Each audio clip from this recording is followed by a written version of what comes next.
हाय गाते को सानाम को इन पाठा खन सगुन सेता ओय मुकुन मणिपुर जहाँ बई मेता पे कांते पार्ट 2 ओय नय तीन पार्ट 2 वीडियो आड़ा किदें नेल पे गाते को ओय चला हिय लगी होरिन नेल बोलते तो डियर पार गाते को ओनागे आदो हाना साइड पारमो हुयो बई मेता पे कांते गाते को हाना साइड जहाँ माने लाहाटा वीडियो पे नेल कथा उनको तो पे बुझ दाड़े इन चे इन ले होचोयदा आ जहाँ बापे नेल कथा गाते को ओना वीडियो नेल पे बखा भाले को आरो भाले को भाबते पे बुझा माने चे माने अकातिन चला कांते माने ओय नेल पे गाते को ओय गाते को नेल पे नौका रे देजो हुयो लगी ओना कते आरकी कोयो होई गेना माने तीरे नौका हिजुक कना हाना धारे हाना घाट हाना धारे मेना तो आदो उनको बाय अगु टोका को खाय दो नोआ सेट आर नौका बाय अगुया देपन नौका अगुया नोआ सेट आरकी दे के तार के चला है नेल पे गाते को नय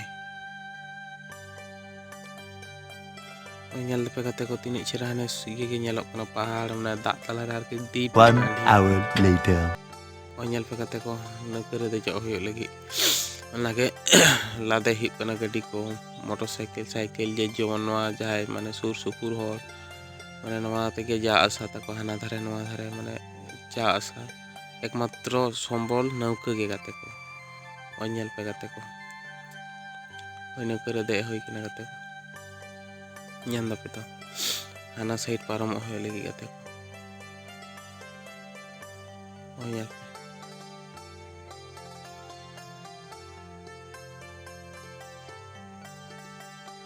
अरे को स्टार लगी आड़ा केता को गाते को ओय नेल पे नौका चालुइना गाते को ओका ओका नौका रे पे दे कना कमेंट कते ले पे गाते को नेल दापे गाते को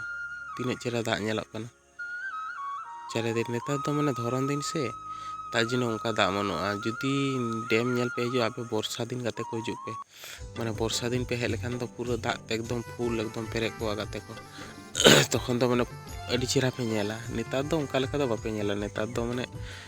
आंजेड कना आरो माने हानते नानते चला कना से नोडे खना के माने केनेल माने आरो चिखलिया इयते नहीते चला कना ओय गाते को नेल पे तीन चेहरा नेलक कना ओय दे कना ले तीन हर ओय ñen दापे तो ओय गाते नेल पे चिका नेलक कना गाते को हाना साइड हाने हंडे दो माने टिकट काटा हुयो ओंडे को माने पैसा को हता ना जुपड़ी लेका बापे नेल के ओंडे आरकी ओंडे को पैसा को हता माने नोडे पे नोआ धारे ते पे देजो ओना जुपड़ी रे पैसा को हता आरकी बुझ किदा पे गाते को गाते को तिये हेना दो माने दमे मारंग तो नोडे तो बांग कना माने नोडे जहाटे नन्हा ᱧᱚᱜ ᱜᱮᱭᱟ ᱥᱮ ᱚᱸᱰᱮ ᱛᱮᱜᱮ ᱟᱨᱠᱤ ᱱᱟᱹᱣᱠᱟᱹ ᱫᱚᱠᱚ ᱯᱟᱨᱚᱢᱟ ᱢᱟᱱᱮ ᱚᱥᱟᱨ ᱥᱮᱫ ᱛᱮᱫᱚ ᱵᱟᱝ ᱢᱟᱱᱮ ᱟᱠᱚᱣᱟᱜ ᱦᱚᱸ ᱢᱟᱱᱮ ᱟᱠᱚ ᱛᱚ ᱢᱟᱱᱮ ᱴᱟᱭᱤᱢ ᱵᱟᱧᱪᱟᱣ ᱦᱩᱭᱩᱜ ᱛᱟᱠᱚᱣᱟ ᱢᱟᱱᱮ ᱟᱨᱠᱤ ᱯᱚᱭᱥᱟ ᱨᱳᱡᱽᱜᱟᱨ ᱦᱩᱭᱩᱜ ᱛᱟᱠᱚᱣᱟ ᱥᱮ ᱚᱱᱟ ᱛᱟᱞᱟ ᱛᱟᱞᱟᱛᱮ ᱡᱩᱫᱤ ᱠᱚ ᱯᱟᱨᱚᱢᱟ ᱥᱚᱢᱚᱭ ᱦᱚᱸ ᱟᱹᱰᱤ ᱜᱷᱟᱹᱲᱤᱡ ᱞᱟᱜᱟᱜᱼᱟ ᱯᱟᱨᱚᱢ ᱛᱮᱦᱚᱸ ᱟᱹᱰᱤ ᱜᱷᱟᱹᱲᱤᱡ ᱞᱟᱜᱟᱜᱼᱟ ᱛᱟᱨ ᱡᱚᱱᱱᱮ ᱡᱟᱦᱟᱸᱨᱮ ᱱᱟᱱᱦᱟ ᱜᱮᱭᱟ ᱚᱸᱰᱮ ᱛᱮᱜᱮ ᱟᱨᱠᱤ ᱠᱚ ᱯᱟᱨᱚᱢᱚᱜᱼᱟ ᱟᱨᱠᱤ ᱚᱸᱰᱮ ᱛᱮᱜᱮ ᱢᱟᱱᱮ ᱡᱟᱣᱟ ᱟᱥᱟ आरकी माने सुविधा आरकी लहाते गाते को लई तो बापे विश्वासोआ नोंडे तेके हरिण को पारम कानते गाते को माने हरिण को पारम कते माने आले से को चला कानते बुझ किदा पे गाते को ओñel पे गाते को ना पाटा सेट लगी आरकी माने सीढ़ी आरकी दिए ऊपरे ओय आड़गन हुयो लगी गाते को ñel पे ओय ñel पे तो हाना नोआ जहाना माने सक्रीन जिनिस पत्र तको माने हाना सेट कना नोआ सेट कना को अगुया आरकी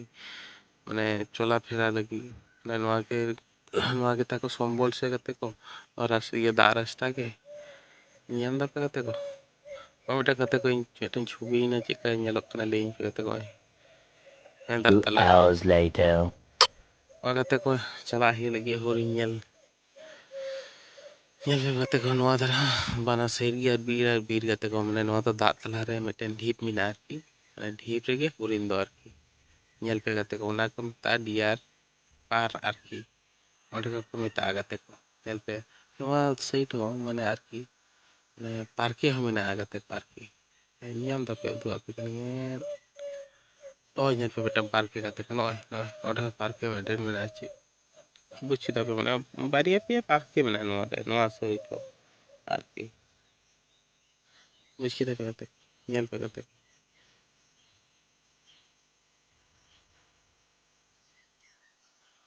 1 hour later. ᱱᱚᱜᱼᱚᱭ ᱜᱟᱛᱮ ᱠᱚ ᱦᱚᱨᱤᱱ ᱧᱮᱞ ᱥᱮᱴᱮᱨ ᱦᱩᱭᱱᱟ ᱡᱟᱦᱟᱸᱧ ᱢᱮᱛᱟ ᱯᱮ ᱠᱟᱱ ᱛᱟᱦᱮᱸᱫ ᱱᱚᱜᱼᱚᱭ ᱱᱮᱴ ᱫᱤᱭᱮ ᱠᱚ ᱜᱷᱮᱨᱟᱣ ᱠᱟᱫᱟ ᱜᱟᱛᱮ ᱠᱚ ᱢᱟᱱᱮ ᱡᱟᱛᱮ ᱦᱚᱲ ᱟᱞᱚ ᱠᱚ ᱵᱚᱞᱚ ᱫᱟᱲᱮᱭᱟᱜ ᱢᱟ ᱢᱟᱱᱮ ᱦᱚᱲ ᱦᱚᱸ ᱵᱚᱴᱷᱮ ᱟᱨ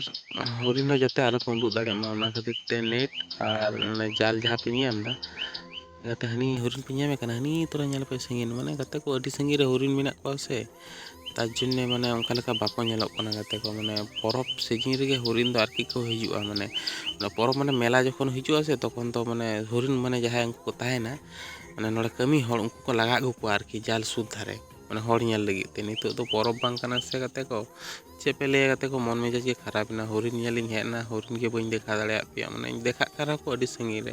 আর বলো কতে উডুক মানে গাতে ক অপরাধ আর নয় ᱧᱮᱞ ᱯᱮ ᱪᱮᱫ ᱠᱚ ᱚᱞ ᱠᱟᱫᱟ গাতে ᱠᱚ হরিণকে বাইরের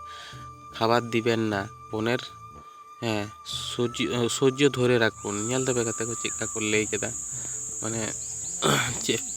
ᱯᱮ ᱞᱟᱹᱭᱟ ᱜᱟᱛᱮ ᱠᱚ ᱵᱚᱞᱚ ᱦᱚᱸ ᱵᱟᱠᱚ ᱵᱚᱞᱚ ᱦᱚᱪᱚᱣᱟᱜ ᱠᱟᱱᱟ ᱤᱧᱟᱹᱜ ᱦᱚᱸ ᱤᱪᱪᱷᱟᱹ ᱛᱟᱦᱮᱸ ᱞᱮᱱᱟ ᱡᱮ ᱟᱯᱮ ᱦᱚᱨᱤᱱᱤᱧ ᱩᱫᱩᱜ ᱟᱯᱮᱭᱟ কিন্তু এমন পরিস্থিতি গাতে ᱠᱚ মানে পরব সিজন হেᱡ লেᱠᱷᱟᱱ ᱫᱚ ᱟᱹᱰᱤ ᱵᱷᱟᱞᱮ ᱠᱚᱜᱼᱟ ᱟᱨᱠᱤ ᱟᱨ ᱚᱱᱟ ᱱᱮᱴ ᱦᱚᱸᱠᱚ ᱮᱢ ᱠᱟᱣᱫᱟ ᱚᱱᱟ ᱱᱮᱴ ᱫᱚᱠᱚ ᱮᱢ ᱠᱟᱣᱫᱟ ᱛᱟᱨ ᱱᱮᱴ ᱟᱨ ᱱᱚᱣᱟ ᱱᱮᱴ ᱠᱚ ᱮᱢ ᱠᱟᱣᱫᱟ ᱜᱟᱛᱮ ᱠᱚ ᱜᱟᱛᱮ ᱠᱚ ᱡᱟᱦᱟᱸᱧ ᱢᱮᱛᱟᱯᱮ ᱠᱟᱱᱟ ᱵᱷᱤᱰᱤᱭᱳ ᱧᱮᱞ ᱯᱮ ᱜᱟᱛᱮ ᱠᱚ